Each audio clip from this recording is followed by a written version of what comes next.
हाय पिलामाने ମୁଁ ହେଉଛି ଶୁଭଙ୍କର ଦିଗାଲ ଆଜିର ଏଇ ପଠିତ ଓଡ଼ିଆ ବହିର ବଡ଼ପଣ କବିତାକୁ ଆଜି ଆମେ ପଢ଼ିବା।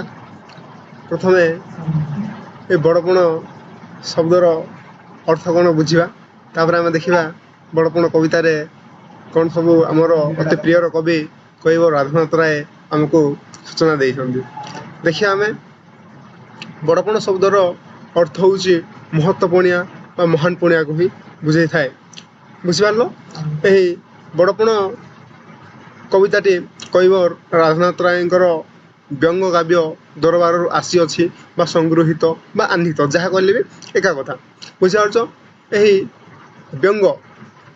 ବ୍ୟଙ୍ଗର ଅର୍ଥ ହେଉଛି ଆକ୍ଷେପ କରି କହିବା, ମାନେ କିଛି ଗୋଟେ ବିଷୟକୁ ଆକ୍ଷେପ କରି କହିବାର ଅର୍ଥ ହେଉଛି ବ୍ୟଙ୍ଗ ବା ବ୍ୟଙ୍ଗ ଶବ୍ଦର ଅର୍ଥ ହେଉଛି ଆକ୍ଷେପ କରି କହିବା। ଦେଖ ଆମେ ପାଠକୁ ଯିବା ବର୍ତ୍ତମାନ।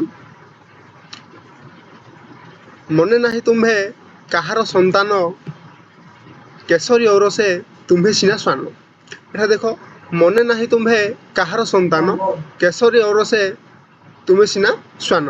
ଏଠାରେ କୈବର୍ତ୍ତ ରାଧାନାଥ ରାୟ ବର୍ତ୍ତମାନର ରାଜାମାନଙ୍କୁ ବା ଜମିଦାରମାନଙ୍କୁ କହିଛନ୍ତି, ମନେ ନାହିଁ ତୁମ୍ଭେ କାହାର ସନ୍ତାନ, ତମର କ'ଣ କିଛି ମନେ ନାହିଁ କି ତମେ କାହାର ସନ୍ତାନ ହନ୍ତତି, କେଶରୀ ଔରସେ ତୁମେ ସିନା ଶ୍ୱାନ। ଏଠାରେ କେଶରୀର ଅର୍ଥ ହେଉଛି ସିଂହ। ବୁଝିପାରିଲ? କେଶରୀ ଶବ୍ଦର ଅର୍ଥ ହେଉଛି ସିଂହ। ଠିକ୍ ସେଇଭଳି ଔରସେ ଶବ୍ଦର ଅର୍ଥ ହେଉଛି ଗର୍ଭରୁ, ଏବଂ ତୁମ୍ଭେ ମାନେ କୈବର୍ତ୍ତ ରାଧାନାଥ ରାୟ ବର୍ତ୍ତମାନର ରାଜାମାନଙ୍କୁ ଏବଂ ଜମିଦାରମାନଙ୍କୁ କହିଛନ୍ତି, ହେଲେ କି ସିନା ଶ୍ୱାନ। ଏଠାରେ ଶ୍ୱାନ ଶବ୍ଦର ଅର୍ଥ ସମସ୍ତେ ଜାଣିଥିବ ଭଲ ଭାବରେ। ଶ୍ୱାନ ଶବ୍ଦର ଅର୍ଥ ହେଉଛି କୁକୁର, ହେଲେ କି। ଦେଖ, ମନେ ନାହିଁ ତୁମ୍ଭେ କାହାର ସନ୍ତାନ, କେଶରୀ ଔରସେ ତୁମେ ସିନା ଶ୍ୱାନ। ଏଠାରେ କୈବର୍ତ୍ତ ରାଧାନାଥ ରାୟ ବର୍ତ୍ତମାନ ରାଜାମାନଙ୍କୁ କହିଛନ୍ତି, ତମର କ'ଣ କିଛି ମନେ ନାହିଁ କି ତମେ କାହାର ସନ୍ତାନ ହନ୍ତତି, ତମେ ସିଂହ ଗର୍ଭରୁ ଜନ୍ମ ହୋଇକି କୁକୁରମାନଙ୍କ ଭଳି କାହିଁକି ହେଉଛ ବୋଲି କିଏ କୈବର୍ତ୍ତ ରାଧାନାଥ ରାୟ ବର୍ତ୍ତମାନ ରାଜାମାନଙ୍କୁ ବା ଜମିଦାରମାନଙ୍କୁ କହିଛନ୍ତି। ବୁଝିପାରିଲ? ଦେନ୍ ଦେଖ ନେକ୍ସଟ ଲାଇନରେ କ'ଣ ଅଛି, ପୂର୍ବପୁରୁଷର ପ୍ରତିଷ୍ଠା ବିଶାଳ, ବିକି ଭାଙ୍ଗି ଖାଉଥିବ କେତେ କାଳ। ହେଲା କି, କ'ଣ ଲେଖା ହେଇଛି ଏଠି ନେକ୍ସଟ ଲାଇନରେ, ପୂର୍ବପୁରୁଷର ପ୍ରତିଷ୍ଠା ବିଶାଳ, ବିକି ଭାଙ୍ଗି ଖାଉଥିବ କେତେ କାଳ। ସେ କହିଛନ୍ତି କ'ଣ ବର୍ତ୍ତମାନ ରାଜାମାନଙ୍କୁ ପୂର୍ବପୁରୁଷର ପ୍ରତିଷ୍ଠା ବିଶାଳ, ଓ ପ୍ରାଚୀନ କାଳରେ ରାଜାମାନେ ଥିଲେ ସେମାନେ କେତେ କ'ଣ କହିବି, ଠିକ୍ ଅଛି। ପ୍ରାଚୀନ କାଳ ରାଜାମାନେ ଯେଉଁମାନେ ଥିଲେ ସେମାନେ କ'ଣ କରନ୍ତି, ବିଭିନ୍ନ ପ୍ରକାର ଐତିହାସିକ କୀର୍ତ୍ତିରାଜ ଏଇଭଳି ଅନେକ ଗୁଡ଼ାଏ ସେ କ'ଣ କରିଛନ୍ତି, ପ୍ରତିଷ୍ଠା କରିଛନ୍ତି। କିନ୍ତୁ ବର୍ତ୍ତମାନ ରାଜାମାନେ ସେଗୁଡ଼ା କରିପାରୁନାହାନ୍ତି। ତେଣୁ ସେମାନେ କହିଛନ୍ତି, ବିକି ଭାଙ୍ଗି ଖାଉଥିବ କେତେ କାଳ, ତମେ ତାକୁ ମାନେ କେତେ ଦିନ ପର୍ଯ୍ୟନ୍ତ ତମେ ତାକୁ ନଷ୍ଟ କରିକି ତମ ଜୀବନକୁ ତମେ ଆଗେଇ ଚାଲିଥିବ ବୋଲି କିଏ କହିଛନ୍ତି, କୈବର୍ତ୍ତ ରାଧାନାଥ ରାୟ କାହା କହିଛନ୍ତି, ବର୍ତ୍ତମାନ ରାଜାମାନଙ୍କୁ କହିଛନ୍ତି। ବୁଝିପାରିଲ? ଦେନ୍ ନେକ୍ସଟ ଲାଇନରେ ଦେଖ, ସେ ପ୍ରତିଷ୍ଠା ନିଜେ ତିଳେ ନ ବଢ଼ାଇ, କରୁଥିବ ଆଉ କେତେ ତା ବଢ଼ାଇ। ହେଲା କି, ସେ ପ୍ରତିଷ୍ଠା ନିଜେ ତିଳେ ନ ବଢ଼ାଇ, ସେ ପ୍ରତିଷ୍ଠାର ଅର୍ଥ କ'ଣ, ମାନେ ପ୍ରାଚୀନ କାଳ ରାଜାମାନେ ଯେଉଁ ସବୁ ଐତିହାସିକ କୀର୍ତ୍ତିରାଜ ମାନେ ପ୍ରତିଷ୍ଠା କରିଥିଲେ ତାହାକୁ ତିଳେ, ଏଇଟା ଯେଉଁ ଅଛି ଆମର ତିଳେ। ବୁଝିପାରୁଛ? ହେଲା କି, ତିଳେ ଶବ୍ଦର ଅର୍ଥ ହେଉଛି ଟିକେ ବି, ମାନେ ଅଳ୍ପ କିଛି ବି। ବୁଝିପାରିଲ? ତିଳେ ନ ବଢ଼େଇ, ମାନେ ଯେଉଁ ପ୍ରାଚୀନ କାଳର ରାଜାମାନେ ଯେଉଁ ସବୁ ପ୍ରତିଷ୍ଠା କରିଥିଲେ ତମେ ତାକୁ ଟିକେ ବି ଡେଭଲପ୍ ନ କରି ବା ଟିକେ ବି ନ ବଢ଼େଇକି କରୁଥିବ ଆଉ କେତେ ତା ବଢ଼େଇ। ହେଲା କି, କରୁଥିବ ଆଉ କେତେ ତା ବଢ଼େଇ। ଏଇଟା ଦେଖ, ତମେ ତାର ଡେଭଲପ୍ ମାନେ ଗୁଣଗାନ କେତେ ଦିନ ପର୍ଯ୍ୟନ୍ତ କରୁଥିବ, ତମେ ଯଦି ତାକୁ ଟିକେ ଯଦି ଡେଭଲପ୍ କିଛି କରୁନଥିବ। ଦେନ୍ ଦେଖ, ଥିଲେ ଯେଉଁ ଆଗ ଉତ୍କଳର ସ୍ୱାମୀ, ବହ୍ନିଶିଖା ପରି ଥିଲେ ଊର୍ଦ୍ଧ୍ୱଗାମୀ। ଦେଖ, ଏଇଟା ଆମେ ବୁଝିବାକୁ ପଡ଼ିବ, ଥିଲେ ଯେଉଁ ଆଗ ଉତ୍କଳର ସ୍ୱାମୀ, ବହ୍ନିଶିଖା ପରି ଥିଲେ ଊର୍ଦ୍ଧ୍ୱଗାମୀ। ଏଇଟା ଦେଖ, ପ୍ରାଚୀନ କାଳର ରାଜାମାନଙ୍କୁ ସେମାନେ କ'ଣ କରିଥିଲେ, ଉତ୍କଳ ମାନେ କଳିଙ୍ଗ, ଉଡ଼୍ର, ଓଡ଼ିଶା, ତୁମମାନେ ଭଲ ଭାବରେ ଜାଣିଥିବ।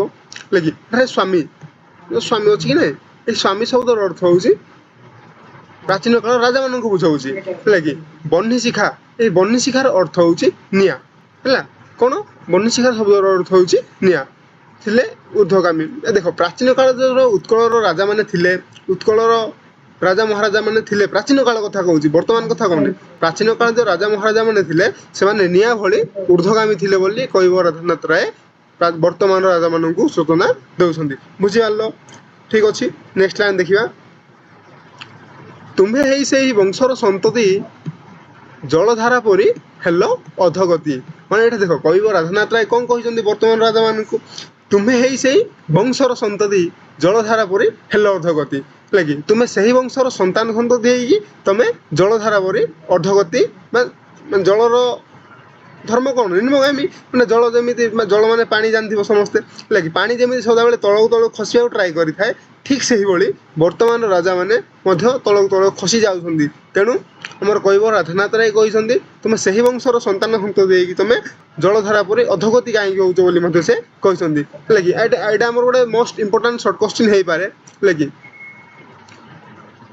କେଉଁମାନେ ବହ୍ନିଶିକା ପରି ଊର୍ଦ୍ଧ୍ୱଗାମୀ ଥିଲେ, ହେଲା କି ପ୍ରାଚୀନ କାଳର ରାଜାମାନେ ବୁଝିପାରିଥିବ, ହେଲା କି ଉତ୍କଳର ସ୍ୱାମୀ ବି ମାନେ ଦେନ୍ ଆମେ ଦେଖ ଏଇ ଆଉ ଗୋଟେ ନେକ୍ସଟ ଆଉ ଗୋଟେ କ୍ୱେଶ୍ଚିନ୍ ବି ହେଇପାରେ ବହ୍ନିଶିଖାର ଧର୍ମ କ'ଣ, ହେଲା କି ବହ୍ନିଶିଖାର ଧର୍ମ କ'ଣ, ହେଲା କି ବହ୍ନିଶିଖାର ଧର୍ମ ହେଉଛି ଊର୍ଦ୍ଧ୍ୱଗାମୀ, ବହ୍ନିଶିଖାର ଧର୍ମ ହେଉଛି ଊର୍ଦ୍ଧ୍ୱଗାମୀ, ନିଆଁ କେବେ ମଧ୍ୟ ତଳକୁ ଖସିପାରେ କି ନା, ନା ନିଆଁ କେବେ ମଧ୍ୟ ତଳକୁ ଖସି ପାରିବନି। ତେଣୁ ଏଇଟା ଗୋଟେ ସର୍ଟ ଇମ୍ପୋର୍ଟାଣ୍ଟ କ୍ୱେଶ୍ଚିନ୍ ହେଇପାରେ, ତମେ ଭଲସେ ପଢ଼ିବ।